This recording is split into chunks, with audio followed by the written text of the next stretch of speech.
On this episode of GK Now, Holland Roden talks fave foods, Caroline Schiff takes over the kitchen, and we get our sandwich on. Are you looking for food news? Well, we got you covered. This is Quick Bites. What's going on, Akilah? Everything, my favorite story of all time, just landed in my lap. Okay, so there's a burglar on Long Island, and he broke into a restaurant. It was a taqueria, and he stole all the money. But then I guess he got hungry, and he decided to cook himself dinner and then, like, leave a tip, and also then clean up the restaurant. It was a lot of things. I think it might have been my mom. That's... Put the notice out there. You should call her. Yeah, Marilyn, what are you doing? Why did you clean that?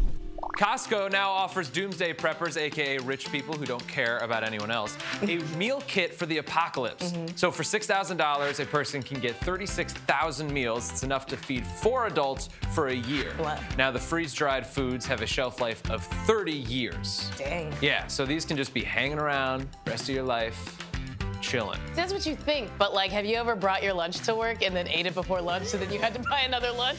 Because I feel like, what if you eat all of it and it's like 6 months in and you're like, oh, this apocalypse is not going great. Oh boy, I gotta...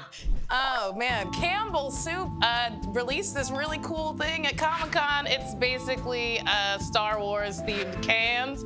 So The Last Jedi is coming out in a few months and everybody can now eat the characters from Star Wars. Is it a robot or is it like a living thing? Does it die? They talk a lot. That's right, that's right. They give you some back talk, those robots in the future. Yeah, they're like beep, beep, beep, beep. And you're like, whoa, watch the sass, robot. I charge you, man. I charge you every day and you're giving me attitude. Yeah. Land Rover has built star chef Jamie Oliver a kitchen on wheels. The partnership built an SUV with a rotisserie, an ice cream maker, and a toaster by the clutch. Does Jamie Oliver have a hard time finding a kitchen? Like, he's always in a kitchen. That's a good Now point. his car's a kitchen, too. He loves kitchens. Cool it with the kitchen addiction. Yeah, yeah. I would watch a show called Kitchen Addiction today. That's it, done. Pitching it. Pitching it.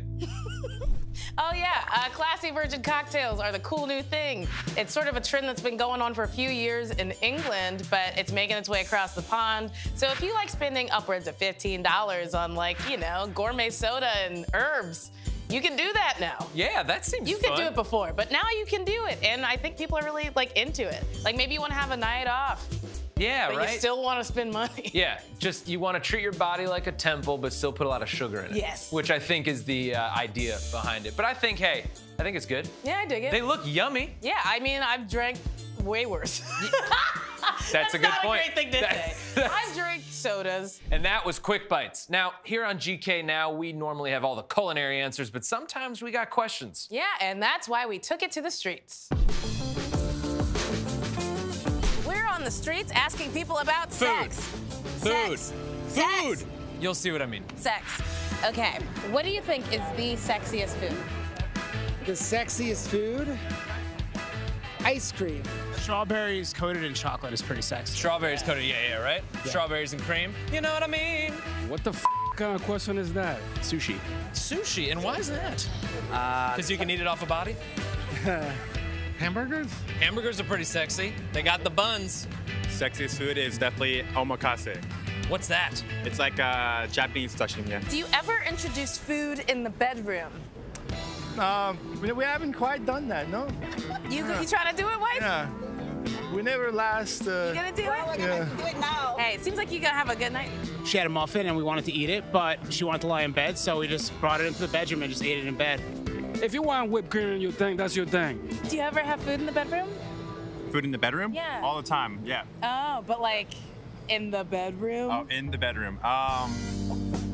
What do you mean?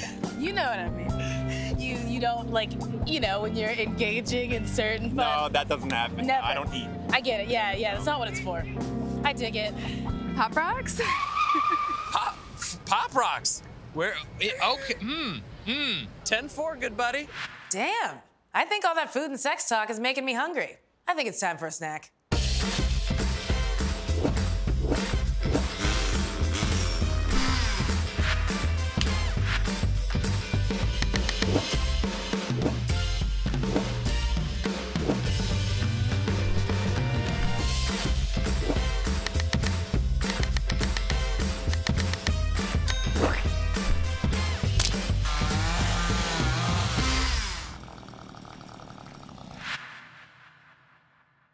super excited about our next guest. She's amazing. You've definitely seen her on Teen Wolf, and you're going to see her in the upcoming Amazon show Lore. I'm a big fan. It's Holland Roden. Thank you for being here. Thank you for having me. Everybody's a huge fan of Teen Wolf. That's like the show. I went on Tumblr and like, I was like, let me just search, and I was like, oh, this is endless. Like, I'll never get to the bottom of it. It only exists online. It's not true. There's a whole fantasy world online of Teen Wolfers. I love it. So you're on this new show, Lore. Yes. It's on Amazon. It started out as a podcast, right? It did. Aaron Mankey, he's awesome. They're calling it Amazon's Black Mirror to a certain extent. Oh, that's exciting. It's 6 episodes. They're all true stories and all different time periods, all different locations. Mine takes place in the 1890s in Ireland, in Southern Ireland, in a province called Tipperary. Oh. It's dealing with America's witches, ended in the 1600s. They magically all went away. Yeah. And Ireland's, they burned them all. Yeah, Ireland's witches hung around a little bit longer. The best thing about these shows is crafty, obviously. Yes. Is there any snack that you just can't pass up if they have it? Sometimes the smaller shows have the best crafting. Yeah. It's either like the massive, massive movies or the super small shows because people really care on those shows. Oh, God, then the taco truck that came to Teen Wolf, we shot in first 2 seasons in Atlanta, and then after that it was Los Angeles, and there was this taco truck. I tried to get a taco truck in Canada for the crew the last day, and it was like a big ordeal, super expensive, and I'm like, wait, what? Yeah. It's a taco truck. And in Canada, it's a big deal. Yeah. They don't have the assembly line down. They're too far in California, from Mexico. And I'm from Texas, and I now live in Los Angeles. So tacos are synonymous with my oxygen. Like, yeah, you're like, what do you mean? I was like, what do you mean? I'm confused. What would you want your last meal to be? I've thought about this a lot, actually. I've really thought about a last meal. That last meal would consist of so many different kinds of ice creams and anything with cheese. Yeah. Cheese. I shouldn't, but I do. I love cheese. I don't know if I'm lactose intolerant for sure. What are your favorite restaurants in LA? I love Roscoe's. I love Roscoe's waffle and chicken. Yes, I have like a standing date there like every 4 months that is like, oh my God, it's like the cheese, onion, eggs, and then chicken and the waffles. Like it's my, and then I get gravy. I get gravy too. You know who doesn't love gravy? Yeah, with mashed potatoes. It's so, oh God, it's so good. You're in New York for a very short period of time. Yes. Is there any food that you like get here that you have to have when you're in town? I always try to find something new. I'm always researching whatever city I go to. I research before I get there. Down the street from my hotel, there is a matcha like party. Oh yeah, yeah. I know like, you're talking about that place is like pink and green and like everything. Yeah. And I'm like, it's a bumping place for some matcha. Like, it's a very strange place. And so I had to go in there and just like sample it before dinner. When in Rome, you just have to buckle down. I always order too much, and you know, it's definitely a trip for my palate as well when I travel. Do you have any embarrassing food memories? Like, you ever tried to cook something and it just went awry? Oh gosh, I technically have a kitchen in my house. You know, funnily enough, I'm gonna try and take like a Moroccan cooking class. It's like kind of my, you know, very naive thought right now. That's cool. I mean, but like, you're from Texas. Yeah. This is not shade to Texas. I'm from Kentucky. But like, how do you have such an advanced palate? I feel like most of my friends struggle with like all of these flavors, and you're just like going for it. Like Moroccan. I think my family's always been on the adventurous side. I am not, but they are pretty avid hunters. So Thanksgiving consisted of too many animals that I want to name. Like boar. I've had, name it, I've had it. Turtle, squirrel, dove, alligator, snake. Dove. Sorry, I'm stuck on dove right now. Oh, dove was the common one. Whoa. Dove was the common one. I guess there's more doves than snakes around. Thank you so much, Holland. Yeah. Everybody check out her new show. Let's check out what Mike's doing in the kitchen. All right, everyone, we're in the kitchen and we are cooking. I am here with Caroline Schiff, pastry chef. Caroline, what are we making today? Today, we're gonna make savory rugelach. I only know of the sweet type. So what makes this one savory? We're gonna do an everything bagel rugelach. And if you like a brunch cocktail. I do, of course. We're gonna do a Bloody Mary rugelach. Oh, yes. So we're gonna make the dough. This one starts with butter. We're just gonna cream the butter. Once we have that nice and fluffy, we'll add the sugar. We're gonna add cream cheese to the butter. We're gonna add fat to the fat. That's my kind of fat right there, let's be honest. We're just gonna cream this together. Okay. And we just want a nice, uniform mixture. We're just gonna add our flour that's seasoned a little bit. Okay. We're gonna mix this till the flour is just incorporated. We don't wanna overmix it, because if you overmix it, you get a tough dough. So we're gonna divide this in half. We're just gonna press it into a little round. You wanna do the second one? Yeah, so. Right, you got it. Yeah.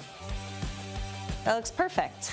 All right, wrapped, good Great. to go. Now we're gonna put them in the fridge so they can chill for an hour. Got it, I will take yours over to the fridge. So what's next? Now we're gonna make our fillings. Oh, yes. Let's start with the everything bagel filling. This is inspired by my go-to bagel order. Everything bagel with scallion cream cheese. Interesting. Let's mix up these spices. Sure. You just wanna evenly combine the sesame seeds, poppy seeds, dried onion, dried garlic, and kosher salt. And we're gonna thinly slice some scallions. Okay. We're gonna add your scallions to the cream cheese, and you can crack the egg in here as well.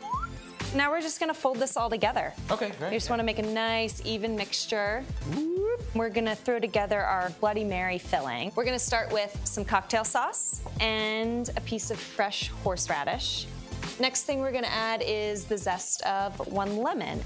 We're just gonna chop up a little bit of parsley leaves and celery leaves. That'll be a garnish at the end. We can't forget the most essential ingredients. The best thing about a Bloody Mary? The bacon. No, I'm just kidding. It's the vodka. Use your best judgment, you're an adult. This is a family show. Ew, that's great. And then we're ready to assemble our rugelach. Yes, I'm ready. Unwrap your dough. You want to take a little bit of flour, sprinkle it on, and you're going to use as much as you need. You just got to listen to the dough. Oh, you gotta talk to it a little You got to bit. give the dough what the dough wants. And we're just going to roll this out into a nice large circle. You want to start from the center and push out, and you also kind of want to rotate your dough a little bit as you go. Put a little bit of your body weight into it. You'll feel this in your arms tomorrow. Oh, really? Yeah, you can just cancel your gym membership. Who says it has to be a perfect circle? It certainly doesn't, because we're gonna trim it. Just use a bowl, turn it over. We're just gonna cut right around the edges and get a perfect clean line. Pull away your excess dough, and look at that, perfect circle. Wow, all right, I'm ready. We're gonna do our fillings. You're gonna do your everything bagel filling. Get a nice even layer. Okay. So now you want to season it. So we have our awesome everything bagel seasoning, real nice amount of this all over. Let's add these scallions on top as well. More Give it scallions? A little more flavor, a little more crunch. And I'm gonna start with the Bloody Mary fillings. Take the parsley and our celery leaves and just sprinkle those in there. This is celery salt, which is a key ingredient in any good Bloody Mary. We're gonna actually cut it like a pizza. Cut it right down the middle, and I like to cut this into quarters first. Now we're gonna divide each of these into 4 pieces. Each of those halves, just cut them in half again. There we go. I'm cruising now. I'm gonna show you how to roll them. You start with the outer edge, and you just sort of curl it up like you're making like a tiny little croissant. We're gonna line them on our sheet tray. Those look great. Thank you. They I look tried. awesome. You did a great job. We need to chill them now. Again with the chilling. Then we're gonna egg wash them, season them a little more on top, and we're gonna bake them off. Bake them. All right. I know you're a little impatient. I am. You're really hungry, Yeah. so I have some already baked off for you. Yes! Really didn't want to wait that whole time. Oh. Here they are. This is what we made. This is what we made. So you have your everything bagel and your Bloody Mary. Cheers. All right. It tastes like an everything bagel. But you know what's better about it is that the dough is so flaky and so soft. This is incredible. And the salt and the garlic. Mine is like super tangy. Yeah. I taste the lemon. I taste the horseradish. It's got a really nice bite. They pair so well together, and yet they're completely different. Thank you so much for coming. This is Thank you so much. Delightful meal. I'm probably just gonna take all these and eat them all. All right. That's it for this episode of GK Now. So thanks to Caroline, Holland, and all of the people that let us accost them on the street. And remember, keep on tagging your culinary creations, #GeniusKitchen, and you just might make it on the show. See you next time.